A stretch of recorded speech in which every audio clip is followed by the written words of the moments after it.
When I was growing up, I had a cousin, and we were always fighting. Now, I never wanted to fight. I never really wanted to fight him, but he would always instigate something. He was always try to find a way of getting into some fight with me. And I must admit that he would always have the upper hand, pretty much. Now, I must say that my cousin was older than me. I'm saying this, number one, because it is true, and number two, because it makes the story sound a little better. That he was older than me, that he would get the upper hand.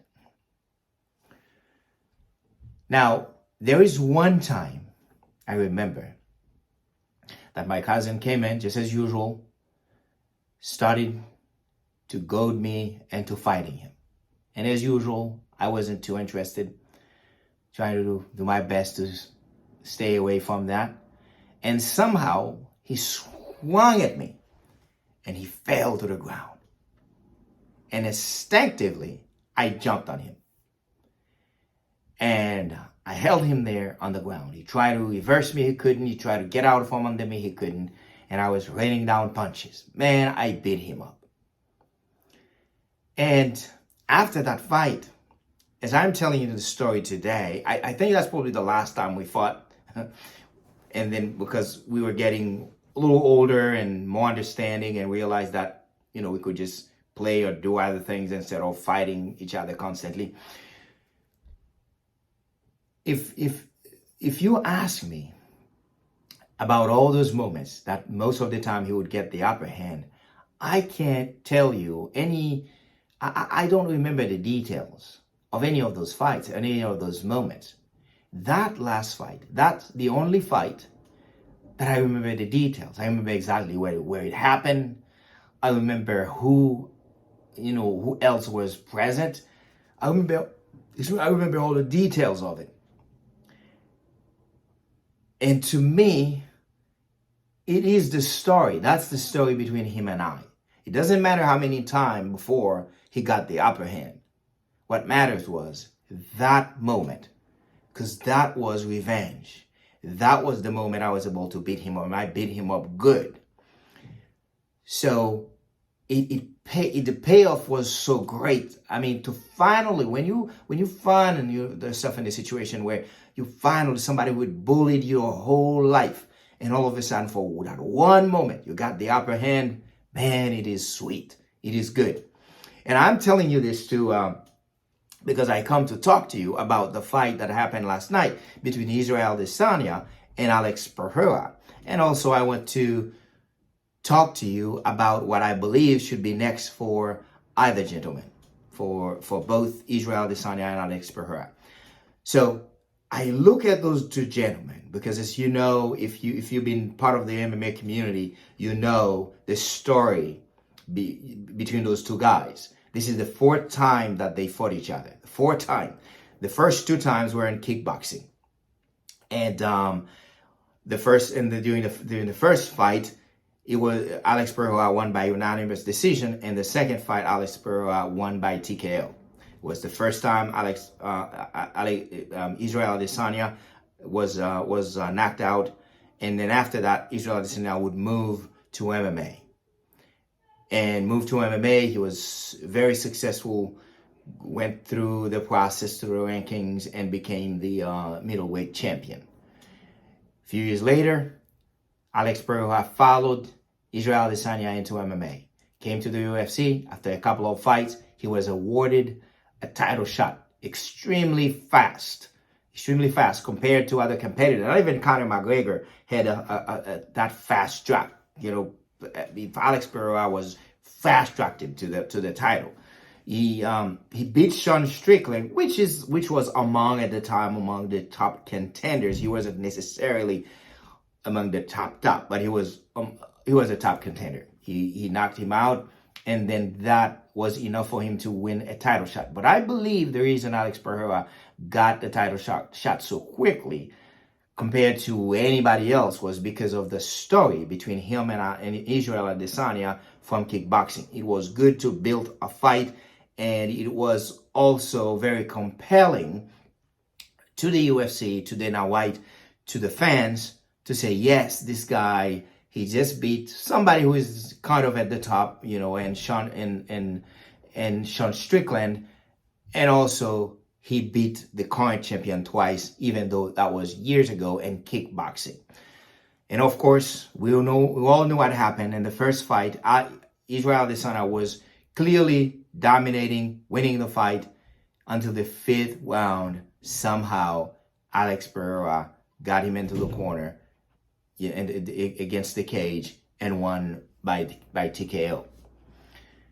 Now, most fighters in Israel Adesanya's shoes would be like, okay, I'm just going to take 6 months off. I'm going to take 1 year off. I'm just going to have to figure things out, see what was wrong, what I need to change, and blah, blah, blah. No. From that moment, Israel Adesanya said, fuck that. I want a rematch right away. I want it right now. I'm not going to waste any time. I want a rematch. And of course, nobody was going to say no based on the history of Israel Adesanya in the middleweight division. He was a very dominant champion, clean out the division, beat out everybody. To repeat Dana White, he was lapping the division, meaning meaning he was fighting guys twice, beating them twice, like Robert Whittaker, and who else did he fight twice? Maybe Marvin Vittori. So that's what happened. So of course he was deserving of a title shot, of a rematch, or of an immediate rematch. So he got that, and I think a lot of people in the MMA community at this point felt like Alex Pereira had Israel Adesanya's number, and they didn't think that Israel Adesanya was going to win.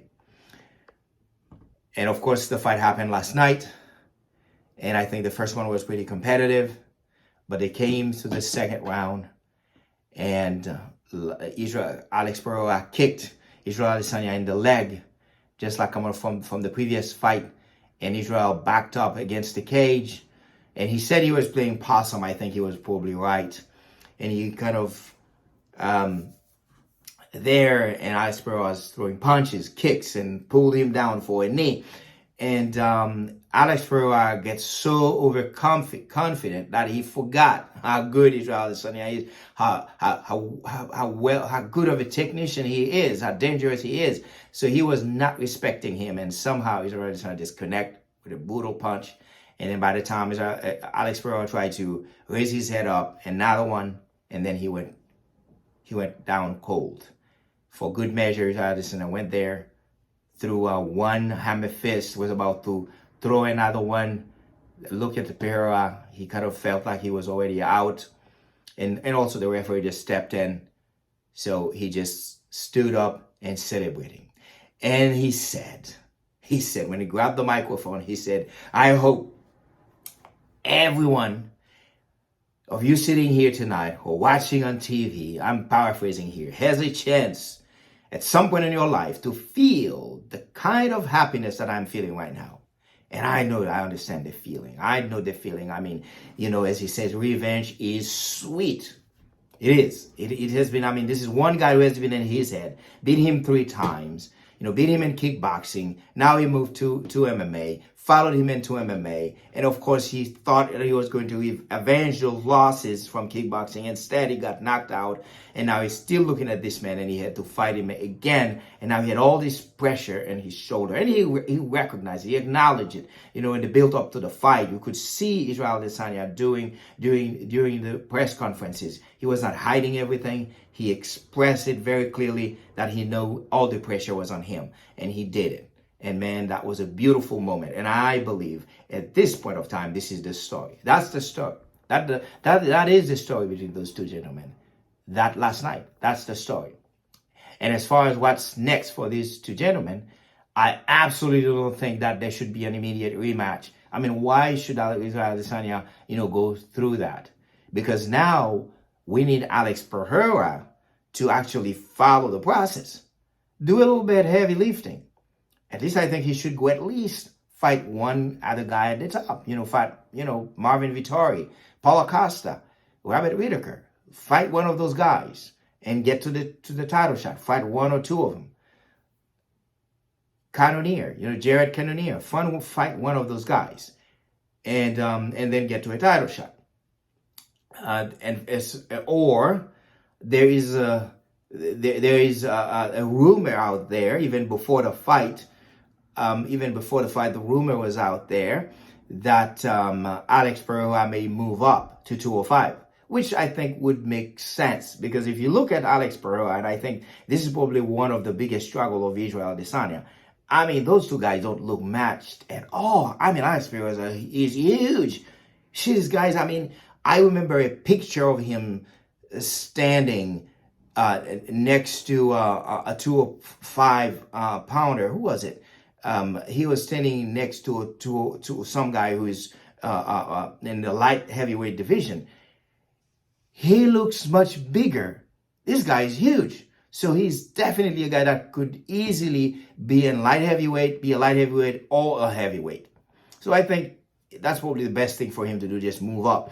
And at this point, if Israel Adesanya keep beating the people at middleweight, and if he feels like he would like to take another chance again to try to become a dual champ, maybe he moves up there. And that is if Alex Pereira at that point is the champion at 205, then he can move up there and rematch him. I think that's what should happen. But I don't see why Alex Pereira should be awarded an immediate rematch. And that's what I think. And that's my opinion. Of course, you know, I always like to hear what you guys think. So please go to the comment sections, share your comment, share your thought. Let me know what you think should happen between those two gentlemen moving forward. And also, please share the video and subscribe to my channel. And I can't wait to come again and talk to you guys. Peace out.